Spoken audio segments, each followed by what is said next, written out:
How many of you have recently seen a video about self-love? Just by a show of hands. A video telling you to put on a face mask, turn on a candle, write down things you're grateful for.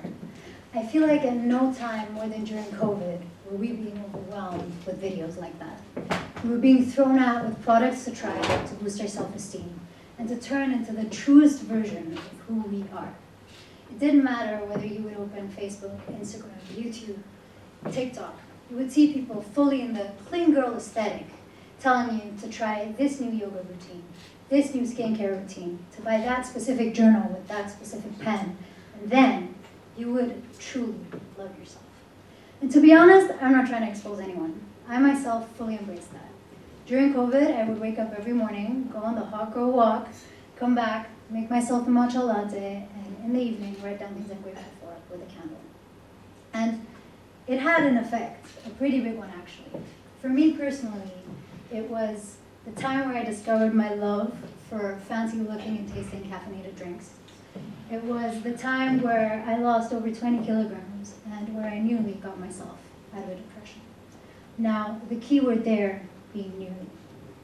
Because although so many parts of my life now seem fixed, something inside still felt really off. Something still felt broken. And that was because what all of these videos and encouragements were doing was turning self-love into a product. A one-time thing you can purchase, a one-time yoga routine you can try, and not a mental state. What all of these videos and encouragements were missing was and is, in my opinion, the key ingredient to self-love. And it's an ingredient you can't really replace by a candle, you can't replace by a face mask or an I got this poster, and it's something that needs to change from within. It can't be something external. Now, I feel like we hear that a lot nowadays, that if you want to become the truest version of yourself, something needs to change from within. For you to truly love yourself, you need to conduct some serious introspection, and you need to find the key within yourself. I don't know about you, but I find myself asking, well, how do I do that? How do I go within myself? How do I conduct introspection? And for me personally, to find out how to go within myself, I had to find that key to self-love. And that was the willingness to truly see and hear myself. Now I feel like on the one side, that sounds very, very simple, and on the other side, maybe a bit trivial. So for the length of this talk, I'm going to try and explain what it is exactly that I mean by that. To begin with, what all of these positive affirmations were doing was more harm than they were actually doing good. They had turned into a type of mechanism for suppression and invalidation. Anytime I would feel upset, angry, any emotion I would title to be negative, I would just tell myself, I'm okay, keep going, you got this, stay disciplined. And with that, I was invalidating myself day by day. What I didn't realize is that I built a brick wall, but underneath there was complete emotional chaos. Now what I want to do is I want to introduce you guys to something I like to call the doodle model. If we imagine our emotional world to be a clean sheet of paper, then all of our emotions are doodles on this sheet of paper. Now anytime we feel an emotion, we learn something from it. What we learn is absorbed by that sheet of paper, and the doodles can fade. We go back to having our clean sheet of paper. Now anytime you don't feel those emotions, what happens is they become darker. And they pile on until this is the emotional world you're left with. Now I want you to imagine the candle and the face mask and the positive affirmation to be a doodle of, let's say, yellow. Every time we try to use that candle, or that face mask, or that positive affirmation, this is all it's doing. First of all, it can't be absorbed by that sheet, and it's not really doing us any good.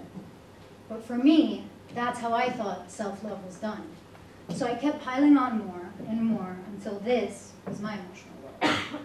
And that's why when COVID ended, I truly thought the self-love thing, I had it down. I felt more the way I wanted to feel. I looked more the way I wanted to look, and I thought everything was okay. What I didn't realize is the amount of energy it took to keep that the way it was. The amount of energy and time and effort it took to keep that to be that way and not for the black to break through. It had turned into this super conditional thing with the conditions piling on and on. If I exercise 5 times a week, meal prep twice a week, if my hair is shiny, my nails are done, my skin is clear, and the conditions got longer and longer and longer until I couldn't keep it up anymore. And the thing is, with behavior like that we're willing to do it to ourselves, but a lot of the time, we wouldn't do it to other people. Let me give you an example. When we choose to love someone, we love them through the good and the bad. We're there to encourage them and motivate them on the one hand, but also, and sometimes, in my opinion, more importantly, we're there for them when they need a shoulder to cry on, when they need someone to listen to them, to give them a space to be seen and heard. We're ready to take apart every single doodle with them until there are none left. And we're aware that just throwing on yellow doodles isn't going to help them. The thing is, with ourselves, a lot of the time, we don't give ourselves the same courtesy. Or at least, I didn't. Now, when we're with other people, we give them the room to feel seen and heard. But ourselves, we often don't. Now, these 2 words I've been using a lot, and I'm going to continue to use, so I want to really make clear what it is I mean by them. And to do that, I want to ask you a question. If you think about the relationships that are most important in your life, what is it that sets them apart? What is it that makes those relationships special? I'm willing to bet that in a lot of cases, it's the fact that that person makes you seen and heard. What I mean by that is that they give you recognition. They make you feel like you're understood. They make you feel like they know who you truly are, but they still accept you, and they still love you.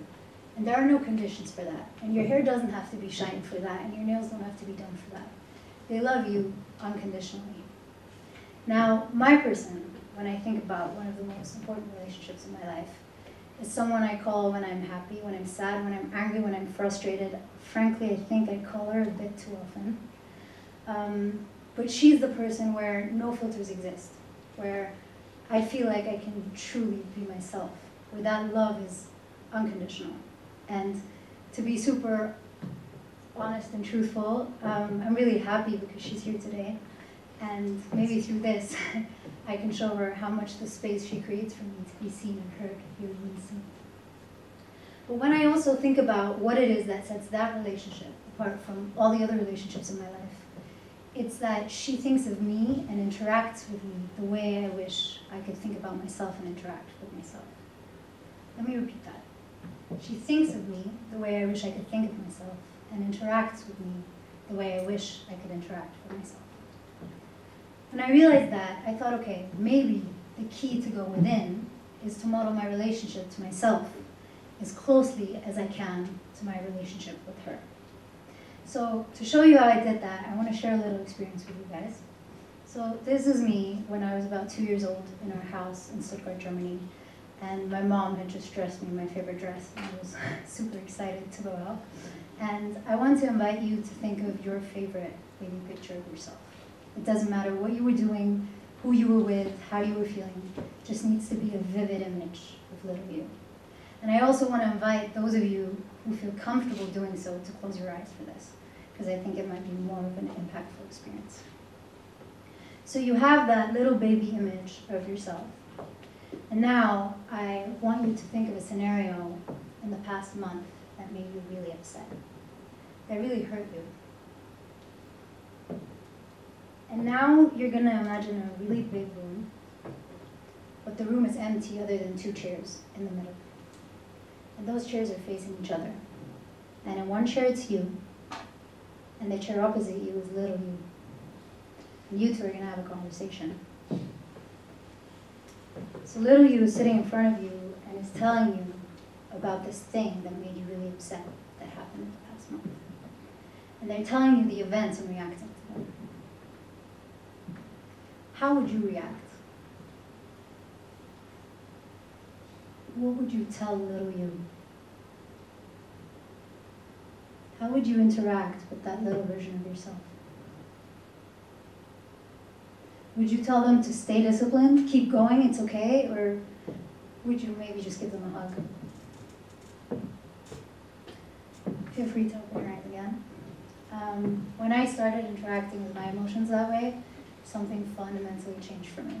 It felt like for the first time in a really, really long time, the unconditional was taking shape. It felt like the conditions were falling away. It felt like that mini version of me was finally being recognized, was finally being seen, finally being heard. And no matter whether she was happy, angry, upset, she was still being seen, and she was still being loved. And it felt like those dark doodles I showed you at the beginning were finally fading away. They were being taken apart one by one so that the yellow ones could actually be absorbed. Now, one of the reasons why this is so important is because when your relationship to yourself changes, your relationship to the whole world changes. Now, I'm aware that sounds super dramatic, but the reason why I say that is because your relationship, when it changes to yourself, it changes to those around you. I conducted a survey over 2 months, sampling people that answered questions about relationships towards other people and interactions with others. And that sample had over 52 different nationalities, people of ages 11 to 94, and a multitude of different socioeconomic backgrounds. And the thing that really stood out to me was that it didn't make a difference. The factors I just said didn't make a difference to the answer they made. One of the things that stood out was that the number one aspect that drives people is love. Now, it doesn't matter whether that is love for what they do, for something they're passionate about, or the people around them. The second thing that stood out was that 95% see their relationships to others as one of their main drivers. And the final and most important thing that stood out was that 75% shows relationships to be the single most important thing in their lives.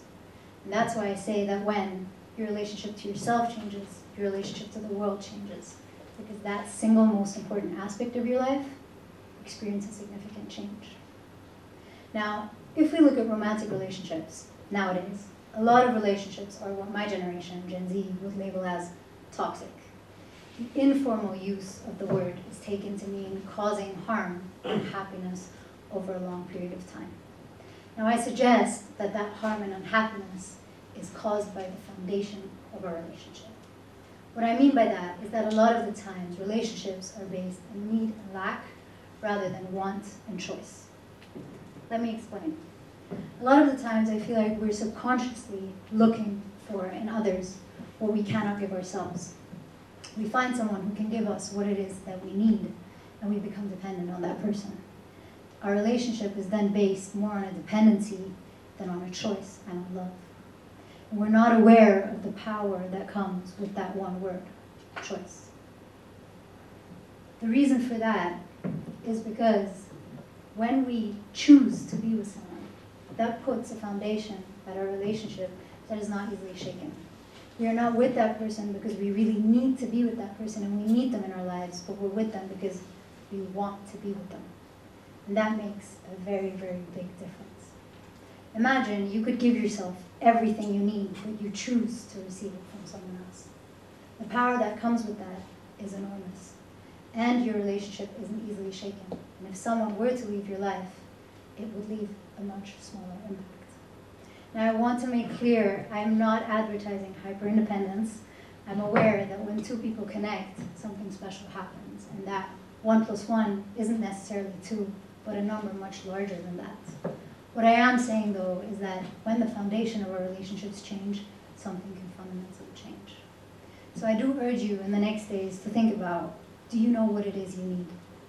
That exercise we just did was so powerful for me because for the first time in my life I was becoming aware of what it was I needed, and I could begin to give that to myself. So think about, what is it that I need? Can I give myself that? And are my relationships founded in choice or rather need? Now, I feel like as we're reaching the end of this talk, there's a few disclaimers I really have to make.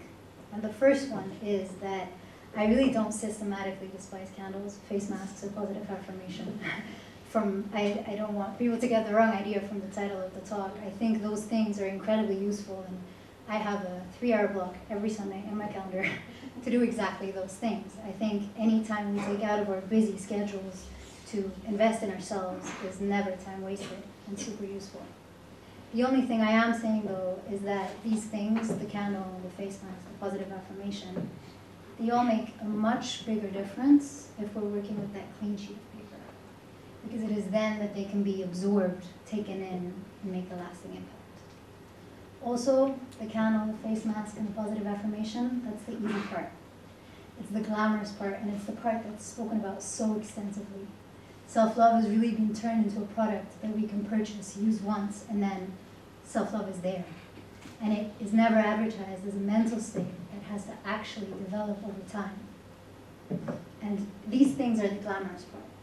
Difficult part, and the part that really makes a difference, is when we have the courage to be kind to ourselves. The courage to really give ourselves that space, to sit with our feelings and embrace whatever comes, whether it's positive or negative. And to really give ourselves that space to be seen and to be heard. And to be completely truthful, I feel like it might be pretentious standing here talking about it because it might seem like I have the self-love thing down, and I want to assure you, I really don't. I feel like some days it feels like it's super, super close, and other days it feels so far away and non-existent. And through preparing this talk and thinking about what I was going to say, I realized that it really doesn't matter. It doesn't matter how far or close it feels. What does matter is that you're willing to put in the time and the effort and the energy and to create that space for yourself where you feel seen and you feel heard. Now, to finish off, I just want to leave you with this. This was my background picture this morning, and maybe by now a few of you will debate and change your background pictures as well, because this is my daily reminder to let that little girl feel, to take her by the hand, walk through life with her side by side, and make sure that she feels seen, she feels heard, and she feels loved unconditionally. Thank you.